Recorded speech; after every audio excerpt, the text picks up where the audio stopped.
This is their day, this is their place, this is what they're going to do. So, Revelation 13:12. And he exercised all the power of the first beast, meaning the false prophet, has the same kind of supernatural power to do miracles that the Antichrist has, and causes the earth and them which dwell therein to worship the first beast, whose deadly wound was healed. And remember, we're going to call the deadly wound a what? Deathstroke. Okay? And he does great wonders, so that he makes fire come down from heaven on the earth in the sight of men. So, he has supporting me, he has the false signs. If you will, God in His sovereignty says, if you really do not want to believe, I will give you the lying signs, and you can go ahead and do it. I'll let you exercise your free will and do that. But there are, we've mentioned them. Before I'm not even going to get into them right now, all the different signs that the Lord will do and give people reasons to believe. But this is the power of darkness, and it will be exercised during this period with lying wonders, as they're called in the Scriptures. So, in Revelation 13, 14, and 15, and he deceives them that dwell on the earth by the means of those miracles which he had power to do in the sight of the beast. False prophet, in the sight of the Antichrist, can and does perform miracles. And then he preaches based on those miracles, saying to them that dwell on the earth that they should make an image of the beast, which had the wound, the death stroke or fatal wound, by a sword, and did live. And he hath power to give life unto the image of the beast, that the image of the beast should both speak and cause that as many as would not worship the image of the beast should be killed. Now there's a miracle going on here that's unusual, it's very strange. The false prophet will make an image that looks like the Antichrist. That image, made of wood or stone or silver or gold, I don't know, whatever it's made of, will actually be supernaturally enabled to speak like it is alive. Yes, like making a stone speak. That's, you look what it says here. And he had power to give life unto the what? The image of the beast. So they make some kind of statue for worship that looks like the Antichrist. And that statue is live suddenly. In some way it's speaking like it's alive. Now some say, well, it's going to be done mechanically or falsely. That's possible. It's also possible that it is a real lying sign. It's a miracle. But it's satanic in its origin. And really, Satan has been promoting idol worship, you know, since the Tower of Babel. And here, the idol worship will come to its zenith, where an idol becomes alive, thus worthy of worship. And that's what we're going to see. And that's what the Scripture says. Many people don't speak about it. You can't find a picture of it on the internet anywhere. No one's ever even tried to draw it. Interesting. Not that it's gone public anyways. So, and he had power to give life unto the image of the beast, that the image of the beast should both speak and cause that as many as would not worship the image of the beast should be killed. This is going to be the preaching of the false prophet. Those who will not believe in the Antichrist, in his image that he has made alive, he is God, they should be put to death.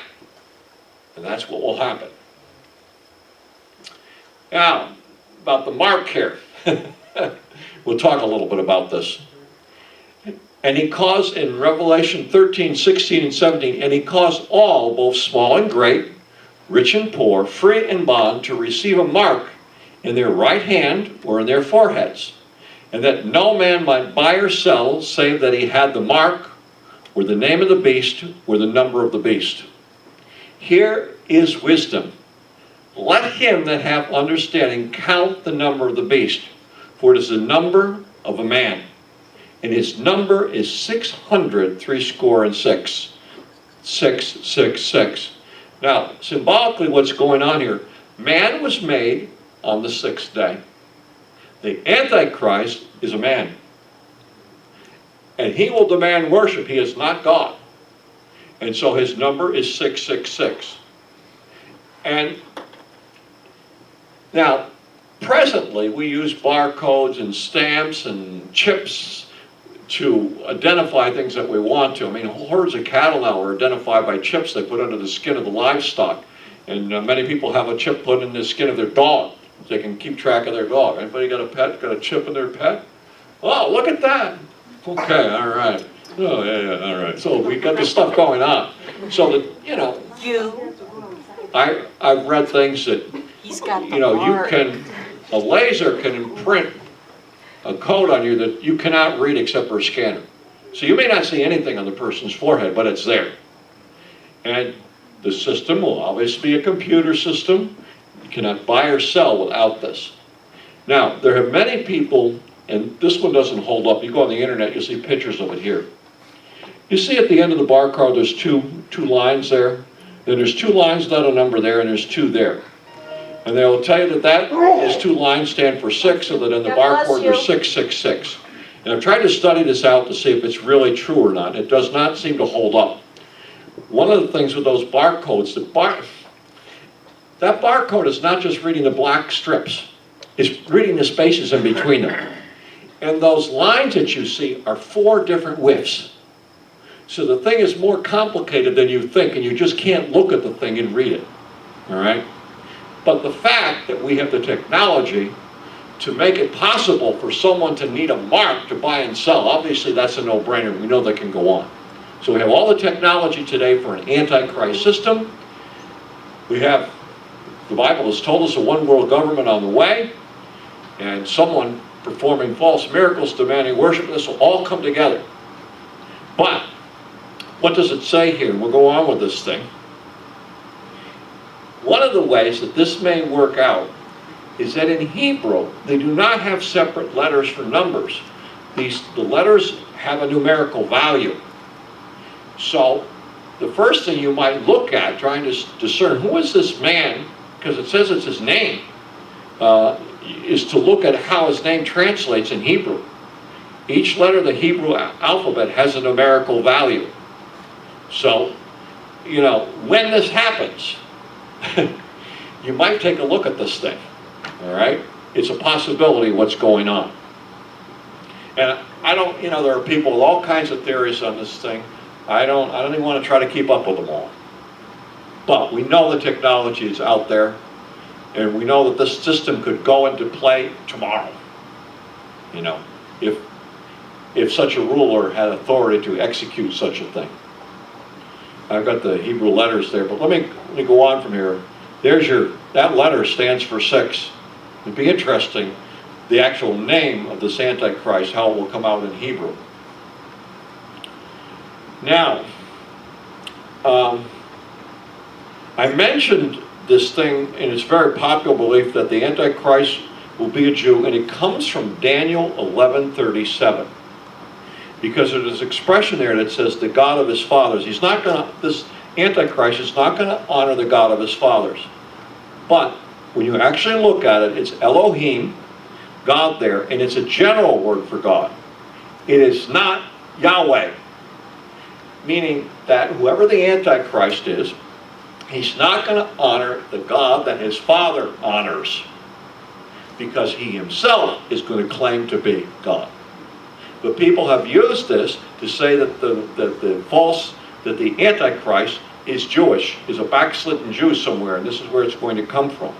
It really is not a case for it. So you might want to write that down here when it says the God of his father, it's Elohim. It could be used for an idol. It's a general term for God. He's not going to worship the God of his father, but he's going to ask worship of himself. All right. Let's go on from here.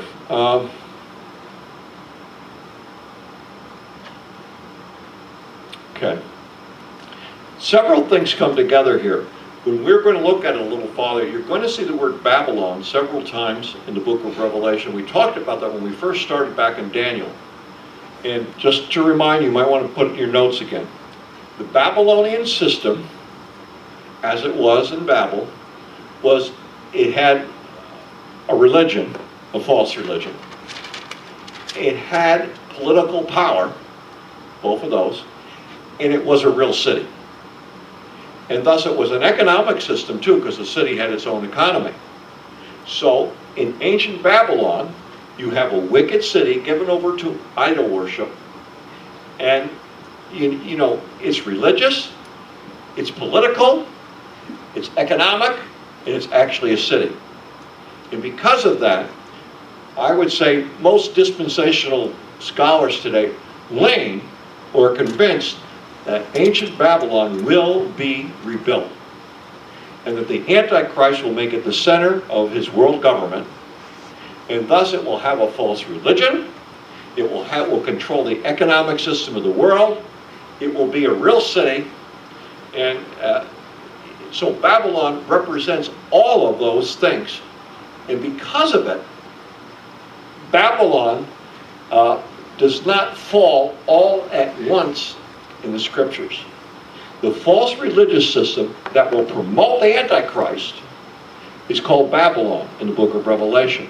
But he will turn on that system because he will demand worship himself. But that doesn't mean the city of Babylon is rebuilt, is yet destroyed, or its economic system is yet destroyed. So you can get a little confused, all the references to Babylon in the book of Revelation. It gets a little crazy. But just think ancient Babylon, a city, a false religion, an economic system, all of those in one. And that's how it's used in the book of Revelation. If you understand it that way, it's okay, we've got a false religion, we've got a city, we've got an economic system, all together. And God will deal with all those forms, if you will, of Babylon. He'll deal with the false religious system. He'll deal with the city and destroy it. He'll deal with the economic system, and he'll deal with the false religion of the Antichrist, declaring himself to be God, because he'll be destroyed and prove that he's not. Well, let me see, I'm going to go on from there. Revelation 14. You know, this book is designed very well. It's so heavy and so depressing at times that God interjects all of something positive when we're at the point where, no more, I don't want to hear any more judgments, I don't want to hear any more about the devil. And he'll show us something positive. It's like he knows our capacity as we read through this. So we kind of switch gears here. Revelation 14, we've seen these people before. And we see them again here. And I looked, and lo, a lamb stood on Mount Zion, and with him 144,000, having his Father's name written in their foreheads. No mark of the beast, their Father's name written there. Now, it would seem literal here. It would seem literal here. But they're there, and they are worshiping, and seemingly unaffected by this thing. They have victory over it. God has given them grace for this. In the next verse, and I heard a voice from heaven, and the voice of many waters, and as the voice of a great thunder, and I heard the voice of harpers and harping with their harps, and they sung as it were a new song before the throne, and before the four beasts and the elders, and no man could learn that song but the 144,000 which are redeemed from the earth. Now, these people are not destroyed, and we see them here. And we're going to see them again. It's an amazing thing that at least 3 times they're mentioned in different places here. So get a picture of them worshiping the Lord Jesus Christ. Well, this craziness is going on earth. These are they which were not defiled with women. During the tribulation, it speaks of men who will not marry, who will give themselves fully to the gospel. And this is one of the reasons why they're not going to marry. It says, for they are virgins, these are they which follow the Lamb whithersoever he goes. Now, many people, and I've seen theologians do this, good theologians say, well, you know, some people say they're evangelists, but they're just really holy and devout. I go, no, you missed something here. What does it say? These are they which follow the Lamb whithersoever he goeth. Jesus has always had a heart for the lost. He came to seek and to save that which was lost. They are going to have his heart. They are going to follow him into the 4 corners of the earth to preach the gospel to every creature. If they don't have the heart of evangelists, they don't have the Lord's heart. And it's very clear they do have the Lord's heart, and they're following him. And, you know, Why does this church send foreign missionaries? Because we're following the Lamb. Why do we plant other churches? We're following the Lamb. Why do we do outreach? Because we're following the Lamb. They will be following. The Lamb has not changed. He's the same Lamb with the same heart for the law. They will be proclaiming the gospel during the tribulation people. During the tribulation period, and people will be saved through them. Very clear here. So it says, in their mouth was found no guile, for they are without fault before the throne of God. Amazing testimony here. Recognized in heaven, used in earth. Now, let's see. We've talked about it. Let me move on along here. Okay, look at their proclamation. 3 angels here. In your notes, why don't you write down what? 3 different angels make a proclamation here for your notes that'll help you to understand this. So in Revelation 14:6, he says, I saw another angel flying in the midst of heaven, having the everlasting gospel to preach to those who dwell on the earth, to every nation, tribe, tongue, and people. Now, the angels are working behind the scene. They're making this proclamation. But we know, do the angels preach the gospel, folks? Who preaches the gospel? Men. Always men. But the angels here are proclaiming this. But what's going to happen on earth, these 144,000 evangelists are actually going to be doing the speaking here. But in heaven we see them making this proclamation, and it gives us an idea of what will be the message they preach during the tribulation. It will be faith in Jesus Christ, but there's just a little bit added to it here that for their situation, which is very important. We'll look at this. Not different, but we'll see. First of all, saying, fear God and give him glory, for the hour of his judgment has come. Worship him who made heaven and earth, the sea, and the springs of water. Why are they proclaiming worship God? Because the false prophet is saying what? Worship the beast. Worship the Antichrist. So these angels are making a proclamation. Worship the one true God, not this false Antichrist. Not what his false prophet is proclaiming. So that's the first thing we see. And then another angel here in the next verse, 14:8, another angel followed saying, Babylon is fallen, that great city, because she hath made all nations drink of the wine of the wrath of her fornication. This is the verse particularly why we believe that Babylon will be rebuilt. The other case for it is very simple. The scriptures of the Old Testament and here in the book of Revelation speak of a sudden, disastrous destruction of Babylon. There has not happened in world history. Normally when Babylon has been conquered, another king takes over, or the king sort of just leaves it desolate, and people, out of disuse, Babylon sort of, became a place of dust and old stones. Not because anybody leveled the city or burned it to the ground. People left it. So the scriptures talk of a Babylon that is suddenly destroyed. That has never happened in world history. So there has to be a Babylon so it can be suddenly destroyed. That's the other case for this. But here we see in the tribulation there'll be a point where that city will be destroyed. And it's spoken of here, and it's spoken of in the Old Testament. I wish I had all the Old Testament references with me. I've seen them, but I don't have chapter and verse for you right now. Okay. And the third angel here, speaking, if anyone worships the beast and his image and receives his mark on his forehead or on his hand, he himself shall also drink of the wine of the wrath of God, which is poured out full strength in the cup of his indignation. Anyone who receives that mark will be destroyed. They will end up in hell. If somehow they're not destroyed by all the disasters and plagues and judgments of the final tribulation, they will be cast into hell at the end of the Spirit. They will not survive, not a one of them. So the proclamation is, do not receive that mark. If you receive that mark, you cannot be saved. So this is an important proclamation. And I believe these 144 evangelists are going to have faith in Jesus and do not receive the mark. That will be the message in the tribulation period. That will be the the gospel that is preached. Now, we've seen things like it. Eve and Adam, do not eat the forbidden fruit. Here we have, do not receive the mark of the beast. We have one divine prohibition here. And there's no buts about it. This is it. This is the final opportunity. Right. So, many will choose to be martyred rather than receive that mark because it has been proclaimed to them by 144 evangelists. And who knows how many people just open a Bible and read it during the tribulation period and realize what's going on. So I'm not receiving that mark. I see what it says here. I have friends who went up in the rapture. I know what's going on. I'd rather die than receive that mark.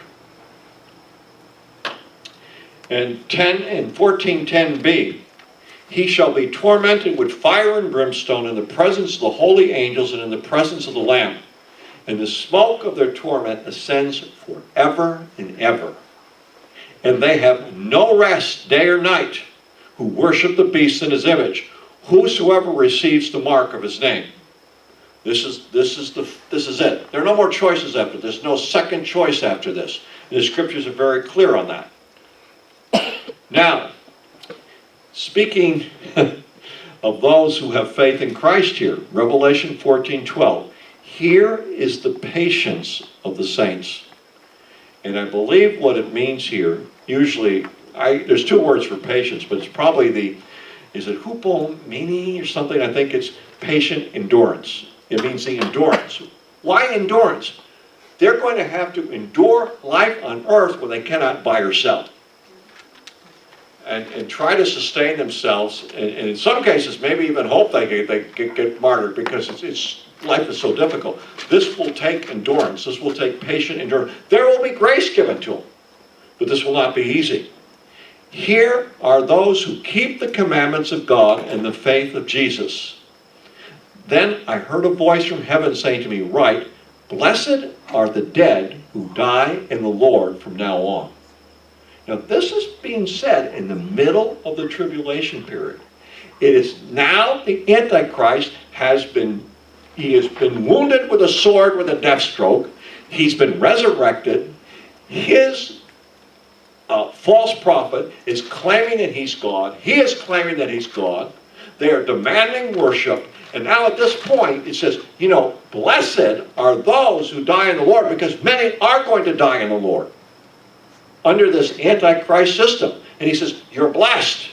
And of course it says, here is the patience of the saints. This is patience, endurance unto death.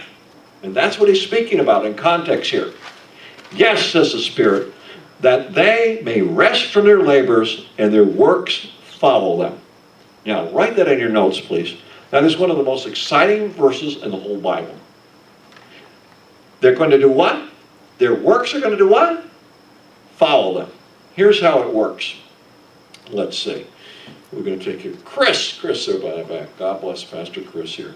He leads a 6-year-old child to Christ in his Sunday school class. Do you do that sometimes? Yes, okay. At some point, Chris dies. Well, that 6-year-old goes on to lead others to Christ, to build up the body to Christ. And everything that happened of God through that 6-year-old is his works following him. Okay? So he goes to heaven first. His works aren't done yet because they're still down here on earth sharing the gospel and winning souls and praying for the lost. So if you ever win a soul or help to win a soul, you die, your works have to follow you because your effect on earth is still going on.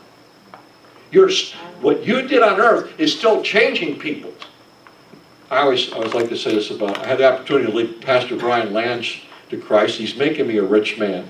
He's just making me a very rich man. This guy is just, he's unstoppable, what he's up to. So I keep winning souls. I'm doing well here. Yes, I'm prospering. But that's what it really means. So now just think a minute. Who have you led to Christ? Who have you prayed for and then they got saved? Who did you invite to church and they came to Christ? Whatever they do is part of your works, even after you're dead and in heaven. You're still accomplishing something on earth. So it says very clearly, your work shall follow you. Now, all those good things being said, we have some reaping going on here in Revelation 14:14. Then I looked, and behold, a white cloud, and on the cloud sat one like the Son of Man, having on his head a golden crown, and in his hand a sharp sickle. This is the Lord Jesus Christ, and he has a sickle. There's going to be a harvest going on here, but I want you to understand what this harvest is. You have to read the next several verses to see here.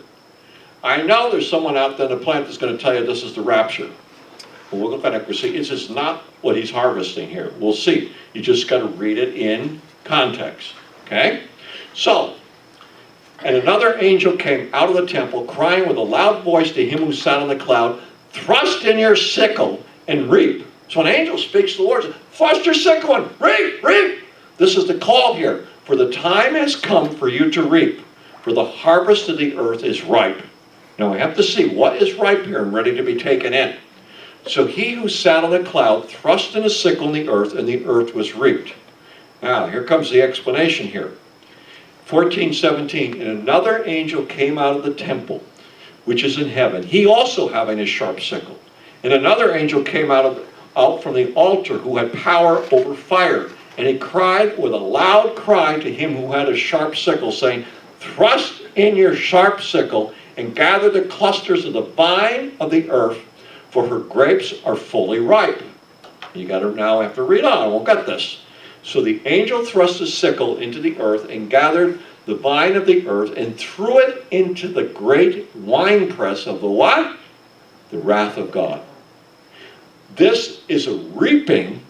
This is a judgment going on here. It is time for the Lord to put a sickle in and to judge those that are actively putting Christians to death, putting Jews to death. He's going to go after them here. They've made their decision. They've received the mark, or they've not received the mark for the most part, and judgment is now coming. As we progress in time, there are fewer and fewer people who can be saved, because more and more will receive that mark of the beast. And as there are fewer that can be saved, the judgments will get more intense. So the angel thrust in a sickle in the earth, and gathered the vine in the earth, and threw it into the great winepress of the wrath of God. And the winepress was trampled outside the city, and blood came out of the winepress up to the horse's bridle, for 1,600 furlongs. Now, the best interpretation of this is not that the blood was flowing, yay high. Okay? If you filled this room with people, person to person, and you slaughtered everyone, the blood would not flow this high. We don't have enough blood in us, folks. But the blood would splatter that high. So what he's saying is the execution here. And it really speaks when it says outside it's the city. We're talking, at this point, probably the city of Jerusalem. And we're talking about a battle going. We're talking about Armageddon here. We're talking about a judgment of nations that have come against the Jews who are turning to Christ. And the blood is going to splatter horse high, horse head high. That's what we're speaking of. And this is what we're getting an inclination here. We're really getting to the end here. So, I'm trying to remember, if I remember right, in miles, I think it's 120 miles. That's the distance we're talking here. This is a supernatural. What do you got on your Bible? What'd you say? 180. 20? 180. 180. 180? Yep. Whoa. Okay. All right. I forgot. I haven't looked at a modern translation of this one recently. I have, but okay. It says 120, 180. Okay, this is a massive worldwide invasion here.